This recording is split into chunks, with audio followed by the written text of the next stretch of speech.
बच्चों, तो आप लोगों का आज फिर एक नई वीडियो में बहुत बहुत स्वागत है। तो देखिएगा बच्चों, यहाँ पर मैं आपको इस टॉपिक में इलेक्ट्रिक करंट जो आपका चैप्टर है उसके न्यूमेरिकल्स सॉल्व कराऊंगा। ये न्यूमेरिकल्स ना आपके आने वाले एग्जाम के लिए बहुत बहुत इंपॉर्टेंट है। इनको अच्छे से कर लेना, अच्छे से समझ लेना। वैसे भी यार मैं जानते हो आपको अपनी बिल्कुल सिंपल भाषा में, यानी कि अपनी आसान भाषा में आपको समझा दूंगा, ताकि कहीं से कोई भी डाउट आपको नहीं रह जाएगा, आपको कोई डाउट नहीं रह जाएगा। और जानते हो इनको अच्छे से कर लेना, अच्छे से इनको सॉल्व कर लेना, क्योंकि 90 से 100% की पॉसिबिलिटी है कि ये न्यूमेरिकल्स आपके आने वाले एग्जाम में आ सकते हैं। अगर नहीं आए तो इसी बेस पे आपको न्यूमेरिकल्स मिल जाएंगे, ताकि उनको करने में कोई दिक्कत आपको ना रहे। तो बच्चों देखिएगा, एग्जाम आपका नजदीक बिल्कुल आ गया है, तो एग्जाम का प्रेशर मत हावी होने देना अपने ऊपर, ठीक है। प्रेशर पे और तुम हावी हो जाओ ना, क्योंकि जो चीज तुम पढ़ना चाहते हो ना, इतने सारे सोर्स हैं पढ़ने के लिए। यूट्यूब पे जाओ, जो टॉपिक समझ में ना आया तुरंत वहां से पढ़ लीजिएगा। तो जब आपके पास पढ़ने की सारी सुविधाएं उपलब्ध हैं, तो फिर प्रेशर काहे की टेंशन। प्रेशर पे तुम हावी हो जाओ यार, कि कहीं से कोई क्वेश्चन आए, समझ गया ना। तो टेंशन मत लीजिएगा, एक विश्वास बनाए रखिएगा, क्योंकि विश्वास वो चीज है जो इम्पॉसिबल को पॉसिबल बना देता है, समझ गए। तो विश्वास बिल्कुल ना डगमगाए, विश्वास अपने ऊपर रखिएगा, अपनी मेहनत पे रखिएगा, अपनी पढ़ाई पे रखिएगा, समझ गए। ऐसा कुछ भी नहीं आएगा, सोच रहे कि पेपर ऐसा कुछ आ जाएगा, कुछ नहीं पता होगा, तो ऐसा कुछ भी नहीं होने वाला है, ठीक है। तो टेंशन बिल्कुल खत्म कर दीजिएगा, पढ़िएगा, हम मस्ती से अच्छे तरीके से पढ़ाई कीजिएगा। तो जो चीज समझ में ना आए तुरंत सर्च कर लीजिएगा, है नहीं। चलो बच्चों, टॉपिक पे अपने आ जाते हैं, टाइम वेस्ट ना करते सीधे अपने टॉपिक पे आते हैं और शुरू करते हैं। आज का अपना टॉपिक बहुत ही बेहतरीन होने वाला आज का टॉपिक है। तो देखिएगा डियर, आपके सामने क्वेश्चन दिखाई पड़ रहा होगा, और इसका देखिए डायग्राम भी इसमें बना है। तो यहां से पूछे कि जो मीटर ब्रिज है ये किस प्रिंसिपल पर कार्य करता है, मतलब किसके सिद्धांत पर कार्य करता है। तो बच्चों जान लीजिएगा, जो आपका मीटर सेतु है ये आपका व्हीटस्टोन सेतु के सिद्धांत पर कार्य करता है। मतलब मीटर ब्रिज आपका जो है व्हीटस्टोन ब्रिज के प्रिंसिपल पर वर्क करता है। तो पहली लाइन का तो आंसर ये हो गया। अब यहाँ पे कुछ डायग्राम दे रखे हैं, तो उस डायग्राम में जरा देखिएगा, वहां पे एक्स जो रेजिस्टेंस लगा रखे हैं एक्स, तो उसकी वहां पे वैल्यू पूछे कि एक्स की वैल्यू क्या है। तो बच्चों देखिएगा, इसका डायग्राम मैंने यहाँ पर बना दिया है। डायग्राम पहले बना लिया ताकि यहाँ पे टाइम ज्यादा खर्च ना हो। अब देखिएगा यहाँ पे डायग्राम बना रखे हैं, तो यहाँ पर देखिए रेजिस्टेंस एक एक्स लगा रखे हैं, प्रतिरोध एक्स लगा रखे हैं। और यहाँ पर आपका एक 10 ओम का और एक 5 ओम का, मतलब समांतर क्रम में दो प्रतिरोध लगा रखे हैं। और जॉकी के द्वारा देखिए आपका जो नल पॉइंट यहाँ पे दिखाया जाता है, और यहाँ से मतलब ये दिखाया गया कि ये दूरी जो है 52 सेंटीमीटर है यहाँ तक। मतलब यहाँ पर शून्य विक्षेप की स्थिति मिली हुई है, जहां पे जॉकी टच करे ना, तो यहाँ पर शून्य विक्षेप की स्थिति क्या है आपकी मिली हुई है। तो ये दूरी कितनी है भैया, 52 सेंटीमीटर है। तो जरा ध्यान दीजिएगा, ये जो पूरा तार होता है ए बी, मीटर सेतु में जो पूरा तार ये भी होता है, ये भैया तार जो आपका होता है 1 मीटर का, कितना होता है 1 मीटर। मतलब आपका सेंटीमीटर में अगर इसे नापेंगे तो आपका ये 100 सेंटीमीटर का पूरा तार होगा। तो मान लीजिएगा भैया, ये जो आपका पॉइंट है, सपोज करो ये पॉइंट क्या है डी, क्या है पॉइंट, ये पॉइंट आपका डी है। तो जो एडी डिस्टेंस है वो कितनी है, 52 सेंटीमीटर। अच्छा, ये पूरा होता है आपका 100 सेंटीमीटर, तो फिर इधर की डिस्टेंस कितनी बची जानते हो, इधर भैया बची आपकी 48 सेंटीमीटर बचेगी ना। अच्छा, अब क्या करते हैं या मान लीजिएगा, देखिएगा एक बात और भी है, जो आपका तार एडी है इसका प्रतिरोध कुछ और होगा, और जो तार बीडी है इसका प्रतिरोध कुछ और होगा। तो मान लीजिएगा तार एडी का प्रतिरोध भी आप पी है, इसका मान लीजिएगा क्या है, क्यू है। ये सपोज करो आर है, आर बराबर आपका एक्स, और यहां पर मान लीजिएगा आपका क्या है एस, सपोज करो ये एस है, ठीक, पूरा एस। हालांकि यहाँ पे एस अगर मानेंगे तो आपका ये 10 ओम और 5 ओम के आपके समांतर क्रम में, मतलब पैरेलल कॉम्बिनेशन में जुड़े हुए हैं, तो इनका आपको तुल्य प्रतिरोध निकालना पड़ेगा। तो बच्चों जरा ध्यान से समझिएगा, जब मैंने मीटर सेतु का सिद्धांत का फार्मूला प्रूफ किया था, तो वहां से जो आपका ये जो डिस्टेंस एडी और बीडी का जो प्रतिरोध पी और क्यू है, तो पी और क्यू का जो अनुपात निकाला था वो इन भुजाओं के लंबाइयों के अनुपात में था।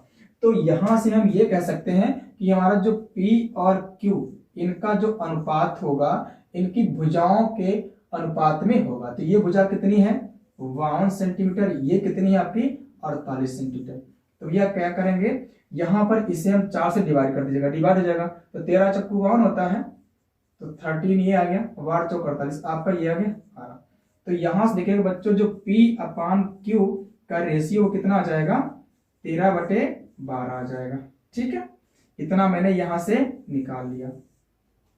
अब देखिए R आपका कितना है, R बराबर आपके पास में है X है, कितना है X है।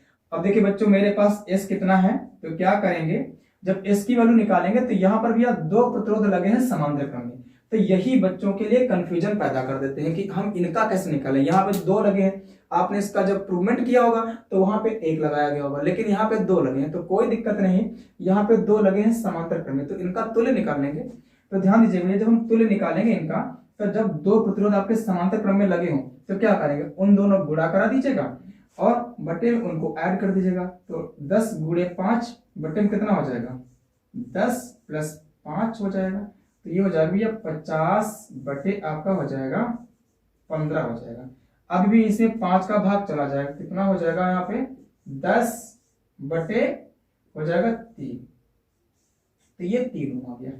तो मेरे पास P/Q का रेशियो है, R मेरे पास X है, X की वैल्यू फाइंड करनी है, S मेरे पास 10/3 हो।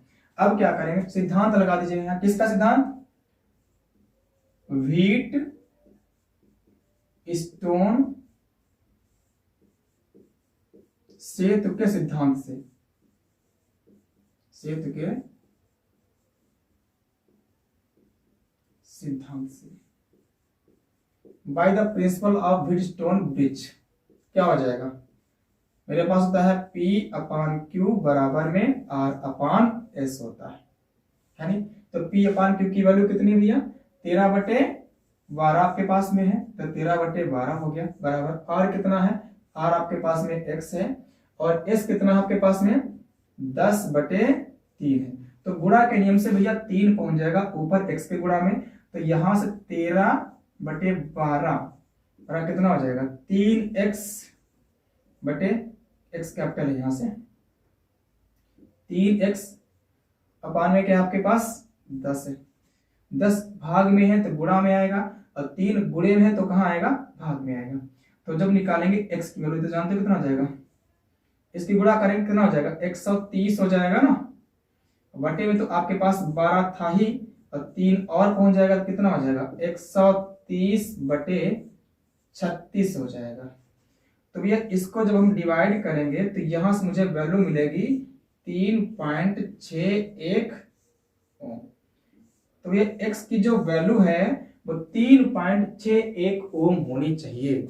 तो भैया देखा कितना आसान तरीके से मैंने आपको समझा दिया है, और उम्मीद करता हूं कि आप लोग इसे आसानी से समझ गए होंगे।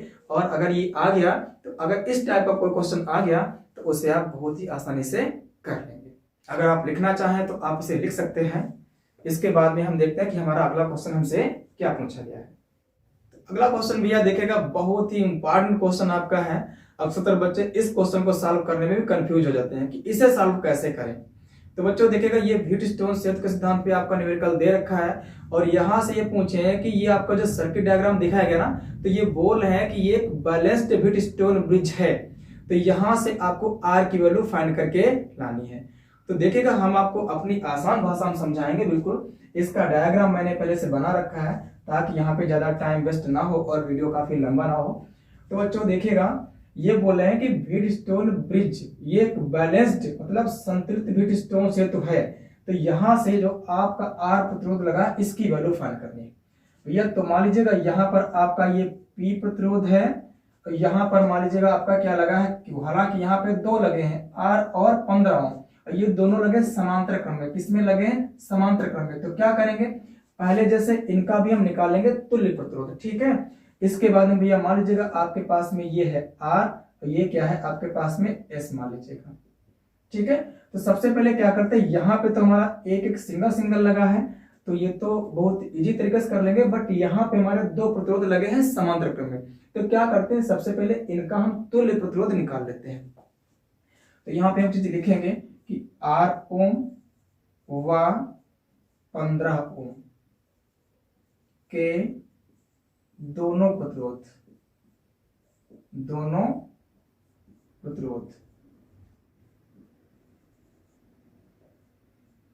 समांतर क्रम में है। किसमें है?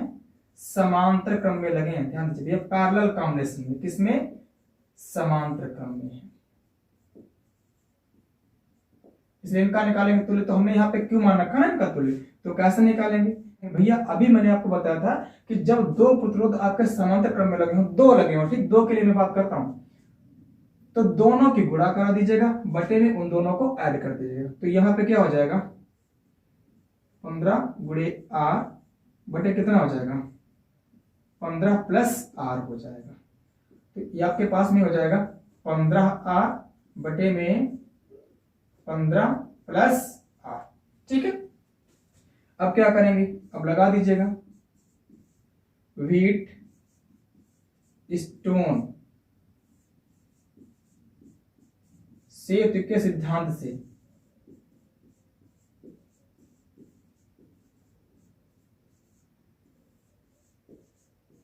ये क्या होता है? ये होता है P अपान Q बराबर R अपान S। सबको पता है। तो देखिए बच्चों, P कितना हमारे पास में 6 ओम है। Q कितना है? Q हम निकाल के ले आए हैं 15R बटे में 15 प्लस R। ठीक है, बराबर R हमारे पास भैया 3। ये वाला R देखिएगा, समझ गए? इसको मान लीजिएगा आपका R डैश है। ठीक है, तो यहां से थोड़ा सा कंफ्यूजन नहीं रहेगी, क्योंकि ये भी R दे रखा है। ठीक है, तो हमारे पास R डैश कितना यहां से है? 3 ओम है। और S कितना हमारे पास में? 1.5। इसको हटा दीजिएगा, साइन नहीं रखेंगे यहाँ पे। ठीक है, अब देखिए गुणा के नियम से ये आपका ये ऊपर पहुंच जाएगा। तो क्या हो जाएगा? 6 गुणे 15 प्लस R, मान में 15R प्लस भी। इसे भैया जब हम भाग करेंगे ना, तो मेरे पास कितना हो जाएगा? 2 आंसर आ जाएगा। आपका इधर भाग में गुणांक पहुंच जाएगा। इसकी गुणा करो, 6 की गुणा होगी 15 से भैया हो जाएगा 90, प्लस में हो जाएगा 6R, ये उधर जाएगा भैया हो जाएगा 30R। इस टर्म को उधर ले जाओ, R वाले टर्म को, तो कितना हो जाएगा? 90 इक्वल टू, उधर जाके घट जाएगा, कितना हो जाएगा भैया? 24R। तो जब करेंगे R बराबर तो कितना हो जाएगा? 90 बटे में 24। तो देखिएगा, इसको भैया जब हम भाग करेंगे तो हमारा आंसर आ जाएगा 3.75 ओम। तो ये भैया R की वैल्यू निकल के आ जाएगी।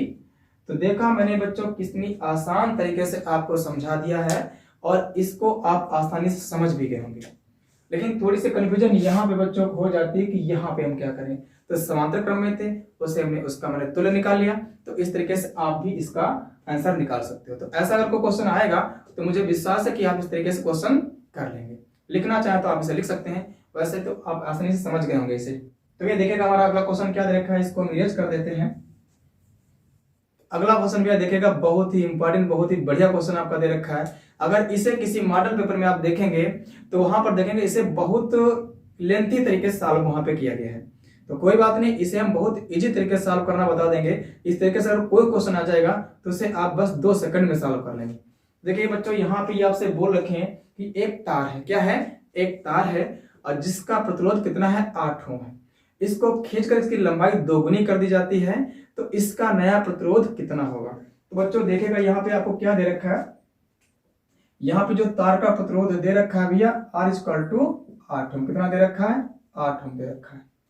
अब कहा है इसको 2 गुना लंबा इसको खींचा जाता है, तो यहाँ पे जो n की वैल्यू होगी n 2 हो जाएगा। ये मतलब जितने गुना, जितनी उसकी लंबाई बढ़ाएंगे, जितने गुना करेंगे, तो वहां पे n की वैल्यू हम उतनी ही ले लेंगे। अगर इसकी लंबाई 3 गुनी कर दें तो n बराबर 3 हो जाएगा। इसकी लंबाई 4 गुनी कर दें तो क्या हो जाएगा? यह n की वैल्यू यहाँ पे 4 हो जाएगी। इसकी अगर लंबाई को क्या कर दें, मतलब किस तरीके से हम घटा देंगे, आधी कर दें, तो n बराबर कितना हो जाएगा? आधा हो जाएगा यहाँ पे। ठीक है, तो देखिएगा अब जो इसका नया प्रतिरोध होगा R डैश, मान लीजिए इसका नया प्रतिरोध क्या है? R dash. तो क्या होगा? फॉर्मूला होता है n² इंटू में R, मतलब पुराना प्रतिरोध। ये भैया फार्मूला ध्यान दीजिएगा, नया प्रतिरोध R डैश बराबर n² इंटू में पुराना प्रतिरोध, मतलब R आपका ये दे रखा है। तो यहाँ पे n की वैल्यू कितनी बच्चा? 2 है, तो 2 का स्क्वायर करेंगे इंटू R पर कितना है? 8 है, तो 2 दूना 4 हो जाएगा इंटू में 8, तो 8 चौक 32। तो जो नया प्रतिरोध होगा वो कितना होगा भैया, 32 ओम होगा। तो अब जब तार की लंबाई दोगुनी की जाएगी तो उस तार का प्रतिरोध हो जाएगा 32 ओम। तो देखा बच्चों, आपको ये फार्मूला ध्यान रखना है और इस फार्मूले से आप इस तरीके का कोई क्वेश्चन सॉल्व कर सकते हैं। ध्यान रखिएगा, वहां उसकी लंबाई जितनी गुना करेंगे वहां पे n की वैल्यू आपको उतनी ही लेनी है। ठीक है, तो ये तो क्वेश्चन बहुत ही आसान था। अब आप लोग इसे समझ गए हैं, इसे आसानी से कर लेंगे। अब हम देखते हैं कि हमारा अगला क्वेश्चन हमसे क्या पूछा गया है। तो ये वाला क्वेश्चन देखिएगा बच्चों, ये बहुत ही बढ़िया क्वेश्चन आपका है, बहुत ही अच्छा क्वेश्चन है। अच्छा मैं इसलिए बोल रहा हूं क्योंकि जानते हो इस क्वेश्चन में अक्सर बच्चे कंफ्यूज हो जाते हैं कि यहाँ पर मैं फार्मूला कौन सा अप्लाई करूं। आपको निकालना यहाँ पे इलेक्ट्रिक करंट है, विद्युत धारा मतलब आपको निकालनी है, लेकिन बच्चे कंफ्यूज हो जाते हैं कि यहाँ पर हम फार्मूला कौन सा रखें, धारा कैसे निकालें। तो आपको धारा जब निकालना है तो यहाँ पे सिंपल फार्मूला रखना है, बट आपको समझिएगा यहाँ पे देखो, यहाँ पे आपसे बोल रखे हैं कि एक आपका हाइड्रोजन एटम में जो इलेक्ट्रॉन है वो 0.5 एंगस्ट्रॉम, मतलब रेडियस कितनी दे रखी है, कक्षा की त्रिज्या कितनी है, 0.5 एंगस्ट्रॉम। तो इसे भैया जब कन्वर्ट करेंगे मीटर में तो कितना हो जाएगा, तो मीटर में जब निकालेंगे तो हो जाएगा 5 × 10⁻⁻11 मीटर निकल के आ जाएगा। इतनी कक्षा में चक्कर लगा रहा है। अच्छा उसका वेग कितना दे रखा है, उसका वेग दे रखा है 2.2 × 10⁶ मीटर प्रति सेकंड। इतने वेग से वो इतने कक्षा की त्रिज्या में चक्कर लगा रखा। तो बोले कि आपको यहाँ पे धारा निकालनी। अब जरा आप समझिएगा इसका कॉन्सेप्ट क्या है। हम यहाँ पे एक सर्किल ड्रा कर दिए, ठीक इस तरीके से। इसकी त्रिज्या मैंने मान ली कि r है और इसमें इलेक्ट्रॉन चक्कर लगा रहा, उसका वेग मान लीजिए क्या है, v है। क्या है, v है। अब आप समझिएगा, अगर ये मान लीजिए किसी टाइम p पर है, अगर ये पूरा चक्कर लगा करके फिर p पर आ जाए तो दूरी कितनी तय करेगा, दूरी भैया तय करेगा इसकी परिधि की बराबर। किसके, इस वृत्त की परिधि के बराबर। ये परिधि क्या होती है, ये होती है 2πr, मतलब यहाँ पे जो दूरी है वो क्या हो जाएगी, 2πr। तो एक चक्कर में इलेक्ट्रॉन कितनी दूरी तय करेगा, 2πr। अगर त्रिज्या r है, वेग v है, तो इलेक्ट्रॉन एक चक्कर में 2πr की दूरी तय करेगा। ठीक है, तो अब हम यहाँ पे क्या करते हैं, हम मान लेते हैं, माना इलेक्ट्रॉन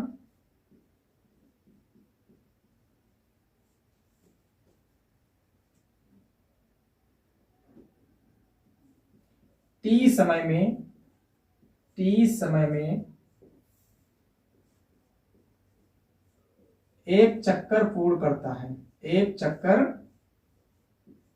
पूर्ण करता है।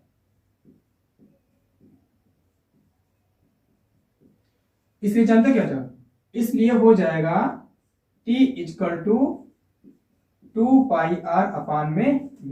ये कैसे हो जाएगा, ये भैया हो जाएगा समय बराबर दूरी बटे चाल से। सब लोगों ने फॉर्मूला पढ़ा, और ये समय है और ये दूरी आपकी है और ये क्या है, चाल है। चाल v से गति कर रहा है, तो समय बराबर दूरी बटे चाल से।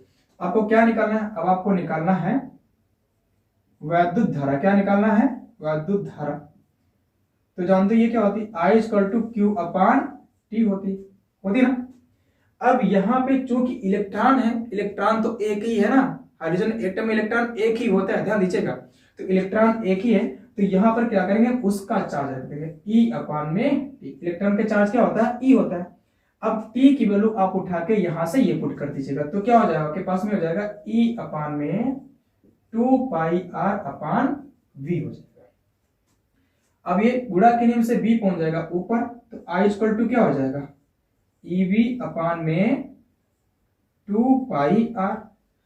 आपको करना क्या है, अब यहां से सारी वैल्यू आप पुट कर दीजिएगा। E की वैल्यू क्या होती है, E की वैल्यू होती 1.6 × 10⁻⁻19 कूलम इंटू वेलोसिटी। इसकी वैल्यू भैया आपको दे रखी है 2.2 × 10⁻6 मीटर प्रति सेकंड, और आपके पास में 2 तो नंबर ही है, पाई वैल्यू होती है 3.14 रखिएगा यहाँ से, और आर की वैल्यू क्या है वो दे रखी है आपको 5 × 10⁻11।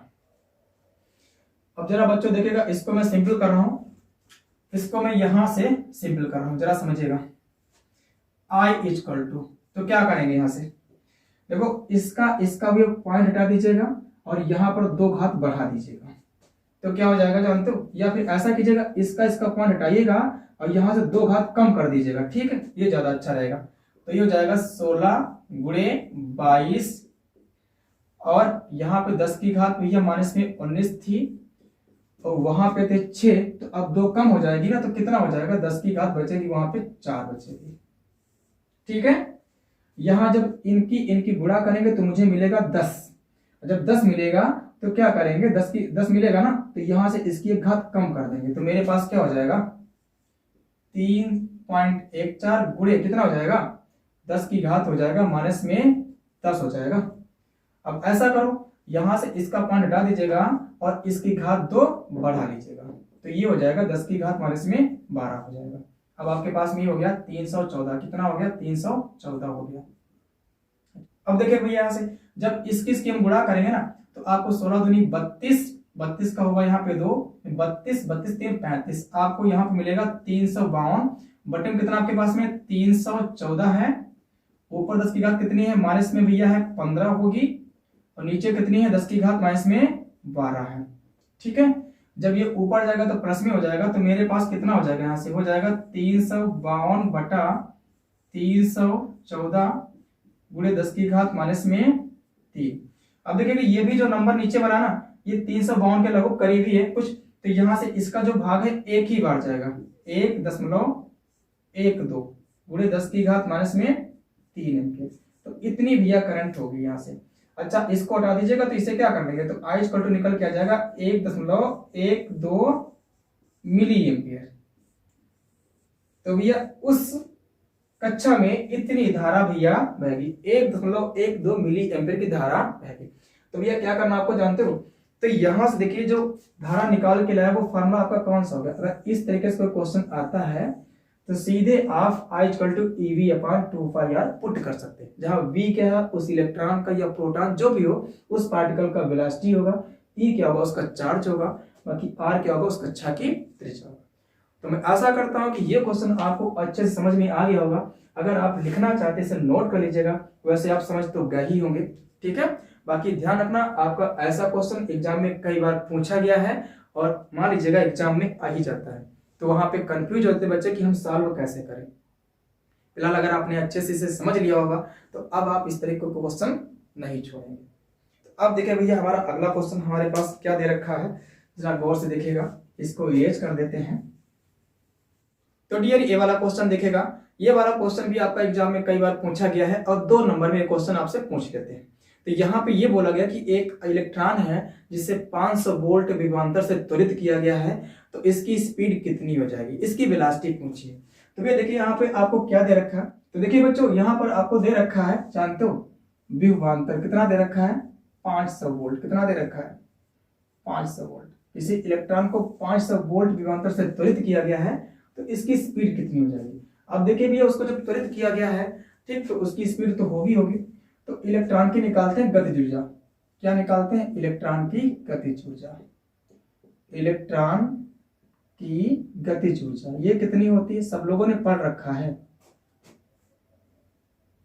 गतिज ऊर्जा कितनी होती है K इक्वल टू EV, जहां V क्या होता है पोटेंशियल डिफरेंस, E तो उसका होता है चार्ज। अरे आप लोगों ने ये पढ़ रखा है ना K इक्वल टू QV पढ़ा होगा इस तरीके से, जहां Q क्या होता है किसी भी, जहां Q क्या होता है चार्ज होता है, क्या होता है चार्ज होता है, V तो आपका पोटेंशियल डिफरेंस है नहीं। तो यहां से यहां पर इलेक्ट्रॉन बोले ना, तो इलेक्ट्रॉन का चार्ज E रखेंगे। अब देखिएगा भैया उसमें स्पीड है, तो उसकी गतिज ऊर्जा का फॉर्मूला 12 mv² भी तो हो जाएगा इक्वल टू EV।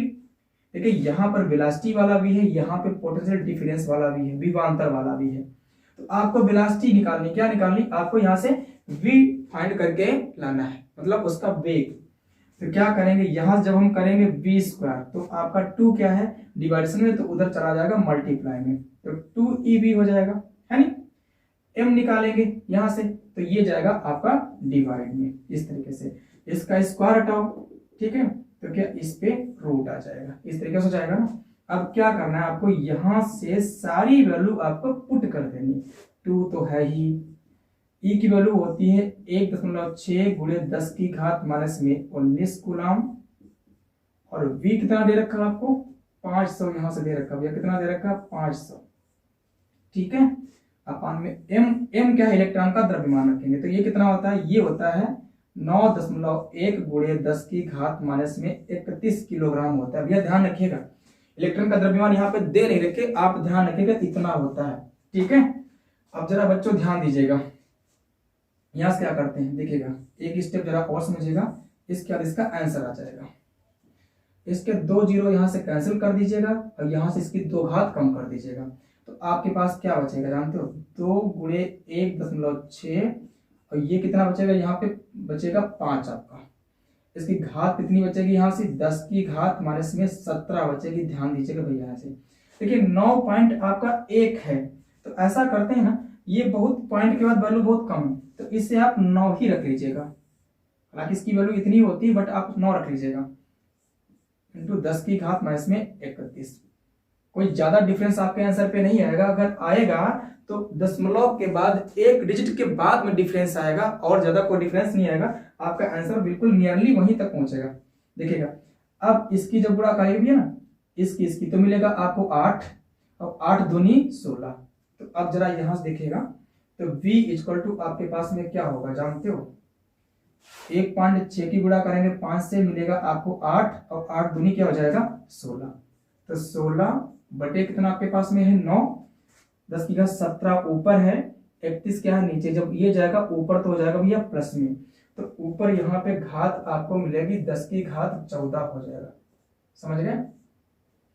16 का स्क्वायर रूट कितना होता है भैया 4 होता है, 9 का होता है 3, और जब 10 की घात बाहर निकालेंगे तो रह जाएगी आधी, 10 की घात बचेगी भैया 7।